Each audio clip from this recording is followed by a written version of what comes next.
Você é um perdedor, esqueleto. Você vai ver quem é o perdedor. Os Mestres do Universo parecem uma franquia fácil de adaptar para o cinema, mas seguem presos no limbo do desenvolvimento há anos. Roteiros mudaram, diretores foram trocados, datas anunciadas e canceladas. Por que é tão difícil adaptar bem? Bem, um dos principais fatores é o simples fato de que a franquia está presa em um ciclo de reboots fracassados. A cada poucos anos surge uma nova versão, equipe e direção, mas o resultado é o mesmo, algo moderadamente bem-sucedido cancelado antes de provar seu valor. Para uma franquia que existe há quase 50 anos, por que é tão difícil acertar? E por que a melhor versão é justamente aquela que quase ninguém lembra? Estou morrendo! Salve-me, Hordak, para que eu possa continuar minha conquista de Eternia! Ao contrário de muitas franquias que duram décadas, Mestres do Universo têm um problema central em sua base de fãs. Eles querem que o mundo seja como era quando eram crianças. A maioria das franquias enfrenta algum tipo de disputa entre diferentes facções de fãs que querem que a franquia siga agendas diferentes. Mas uma das versões mais extremas desse fenômeno se manifesta no fandom de He-Man. Existem várias versões do personagem e o conceito central que deveria estar em foco era a reinvenção. Mas, pelo enorme sucesso do desenho original e uma base de fãs extremamente nostálgica, a Mattel tem dificuldade em fazer outras versões além da primeira serem sucesso mundial.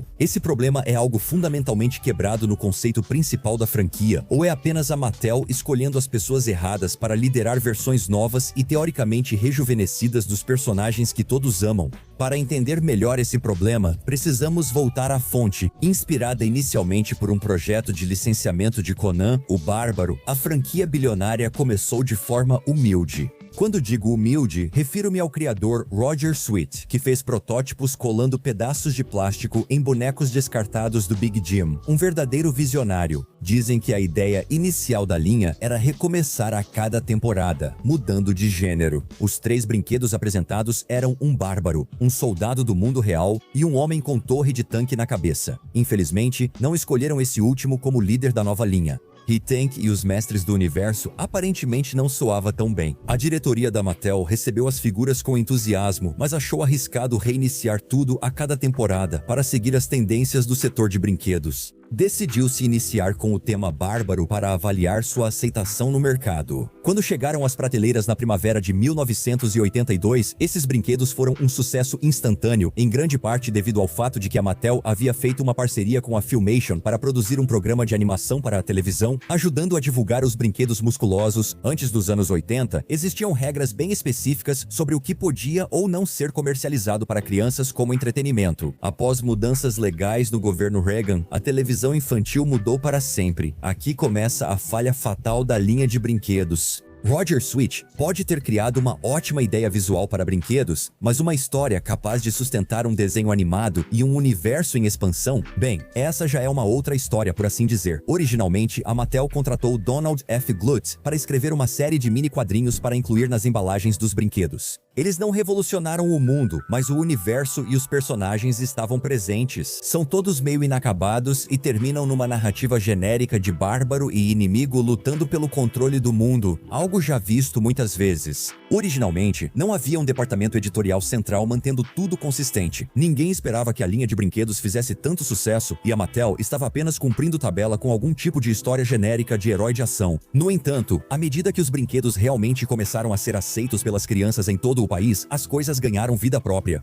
He-Man e os Mestres do Universo alcançaram seu auge cultural no fim dos anos 1980, após várias temporadas do desenho da Filmation e de She-Ra e a Princesa do Poder, marcando o grande momento da franquia. Um filme em live action entrou em produção. É difícil exagerar o quanto He-Man era popular. Os brinquedos estavam em toda parte, e o desenho era amado e odiado na mesma medida. Defensores e fãs consideravam o desenho animado empolgante e adequado para crianças de todas as idades. Os críticos achavam que eram comerciais de 22 minutos mal feitos e produzidos exclusivamente para vender brinquedos para as mentes pouco desenvolvidas das crianças em idade escolar. Esse hype e o sucesso financeiro acabaram convencendo a Cannon Filmes a produzir um filme de orçamento modesto baseado na franquia. E é aqui que temos nosso primeiro grande erro. Em um ciclo interminável de hype e decepção. Na época, o filme Mestres do Universo simplesmente não era o que ninguém queria. O filme tinha falhas evidentes e mostrava He-Man, Teela e Man-at-Arms viajando a Terra atrás de um MacGuffin esquecível e clichê. Parece que faltava dinheiro nos cofres da Canon para esse filme, e os envolvidos não se esforçaram para acertar o tom, que era basicamente 75% Conan e 25% Star Wars, certo? Mas o verdadeiro pecado capital do filme é que ele simplesmente chegou tarde demais. Em 1987, a febre do He-Man já havia diminuído, e o mau timing e a falta de fidelidade ao original prejudicaram o desempenho do filme nas bilheteiras. O que deveria ter sido o maior sucesso que a Mattel já tinha experimentado, acabou sendo sua derrota mais esmagadora. Essa decepção praticamente marcou o fim da franquia que já foi tão popular. Todos sabemos que, após a saturação da marca, é difícil reverter a situação. Mas depois de apenas alguns anos longe dos holofotes, a Mattel tentou um retorno com um reboot de ficção científica malfadado chamado As Novas Aventuras de He-Man. E como você poderia imaginar, fracassou ainda mais do que o filme. Acabou. He-Man estava oficialmente acabado. Nenhuma franquia havia passado por um soft reboot, fracassado e conseguido voltar ao topo da ubiquidade cultural. No entanto, havia algo à espreita que ninguém poderia antecipar: a nostalgia. Com o título confuso de He-Man e os Mestres do Universo, o novo desenho lançado pelo Cartoon Network trouxe uma visão mais madura e estilizada da versão clássica da franquia. Ou pelo menos era assim que se vendia. Com novos designs dos brinquedos criados pelos fãs, os Quatro Cavaleiros, o desenho estreou no Toonami em agosto de 2002. De muitas maneiras, isso era exatamente o que os fãs vinham pedindo. A escrita ficou mais madura, a violência aumentou e os personagens evoluíram além da superficialidade cômica das versões anteriores. Mattel e Cartoon Network sabiam o que tinham em mãos. Uma versão única de franquia que fez o impossível, reviveu uma propriedade infantil adorada de décadas atrás e a tornou relevante. Os brinquedos voltaram a vender. Os fãs estavam felizes, o que só significava uma coisa: era hora de tentar ir ainda mais longe. Saiam da frente, meninos. Uma mudança vai acontecer em breve. É importante lembrar que He-Man era praticamente considerado morto nesse ponto. O novo desenho tinha um objetivo simples: desenvolver e evoluir a franquia além do que qualquer um poderia esperar que ela se tornasse. Se fracassasse, talvez He-Man nunca mais fosse produzido. Esse desenho precisava criar enredos para recontextualizar personagens clássicos dos anos 80 como Esqueleto, He-Man e outros. Mas sejamos sinceros, para o mundo, esses dois personagens representavam toda a franquia. O novo desenho parecia afirmar: há potencial aqui, deixe-nos desenvolvê-lo. Por exemplo, o episódio 35, que foi ao ar em 13 de dezembro de 2003, intitulado O Poder de Grayskull. Esse episódio é considerado não só o melhor da série, mas possivelmente de qualquer projeto de Mestres do Universo. Você deve estar se perguntando por quê. A franquia He-Man nunca foi conhecida por profundidade ou desenvolvimento de personagens, focando principalmente no conceito de poder. É uma fantasia de poder quase caricatural. Este episódio tenta questionar essas ideias de modo mais profundo, tanto no tema quanto na continuidade.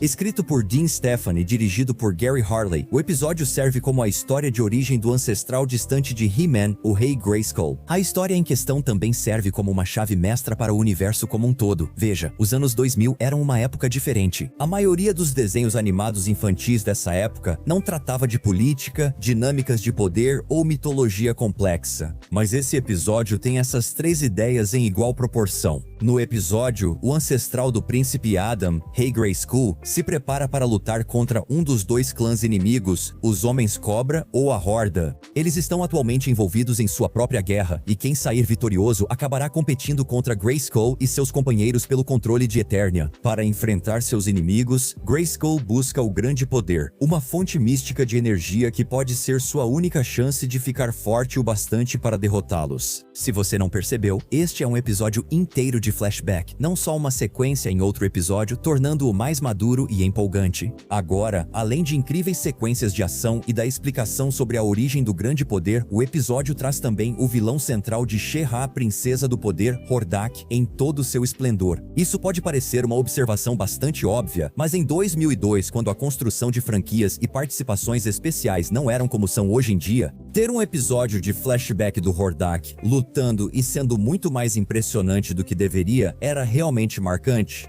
A maneira como o apresentam no episódio é fantástica. O foco da temporada é He-Man contra Ray-Hiss e os Homens-Cobra. Então, quando é revelado que o Hordak não só derrotou o Grayskull, mas também os Homens-Cobra no passado, isso imediatamente o coloca como uma ameaça ainda mais impressionante. A maneira como Stefan e Harley tratam Hordak resume o essencial sobre o desenho. Eles o fazem fisicamente imponente, um feiticeiro magistral, e moldam a narrativa para destacar que ele é um inimigo imbatível. Para tornar as coisas ainda mais envolventes, depois que Grayskull se sacrifica para empurrar Hordak e seu exército para dentro de um portal, não o vemos novamente até o episódio final da temporada. Ele aparece em um gancho que prepararia o terreno para uma terceira temporada, que teria Hordak controlando a mente de Esqueleto e tomando o controle de Eternia. Mas infelizmente a série foi cancelada após 2 temporadas. Apesar do tempo reduzido, essa versão é considerada pelos fãs como um dos pontos altos da franquia. Não só evoluiu os personagens, mas também levou o mundo dos mestres a lugares nunca antes vistos. Esse episódio deixa o final da temporada ainda mais frustrante, pois lembra o que poderia ter sido. No final, essa versão foi cancelada devido ao mesmo motivo da maioria das adaptações de Mestres do Universo, as vendas de brinquedos. Os bonecos dos Homens-Cobra venderam menos que a primeira leva, uma pena, pois eram muito legais. A série de 2002 foi a 4ª versão da franquia Mestres do Universo e agora já houve mais 4 iterações depois dela. Por que é tão complicado acertar nessas adaptações? O que dificulta o sucesso da franquia? Mestres do Universo não fracassa por ser uma ideia ruim, mas porque falta consenso sobre sua verdadeira essência. Quando funciona, por que é tão difícil convencer as pessoas a se importarem? Um dos principais aspectos da franquia que é difícil de acertar é o fato de que a base de fãs quer uma narrativa séria no estilo espada e feitiçaria. O mundo e os personagens são meio bobos, principalmente por terem começado como brinquedos que reciclavam partes do corpo. Isso levou o desenho original a apostar mais nas partes cômicas do universo, e o desenho de 2002 a tentar compensar demais, criando um tom mais próximo de O Senhor dos Anéis, embora com uma fração do orçamento. O desenho de N.D. Stevenson, She-Ra e as Princesas do Poder encontra um meio termo e é uma versão maravilhosa e completamente única, porque é sério e bem-humorado na mesma medida. O esforço recente da Mattel para emplacar He-Man envolveu as séries Revelations e Revolutions, além da versão para o público jovem, novamente com o título confuso He-Man e os Mestres do Universo. Ambas as séries tiveram reações mornas, mas o que me chama a atenção é terem feito uma animação adulta e outra infantil simultaneamente. A Mattel geralmente adota uma postura conservadora, e o que parece inovação é, na verdade, uma tentativa de agradar fãs mais velhos e ativos na internet. Mesmo quando tentam evitar esse padrão negativo em que estão, acabam caindo nele de qualquer jeito. Alguns fãs de Mestres do Universo reagiram negativamente quando She-Ra foi aprovada e transformaram a vida do criador num inferno por alguns anos. Para minimizar isso, a Mattel tentou agradar os fãs com uma série mais madura e lançou outra em CG para apresentar os personagens à nova geração. Essas estratégias funcionaram? Na verdade, não.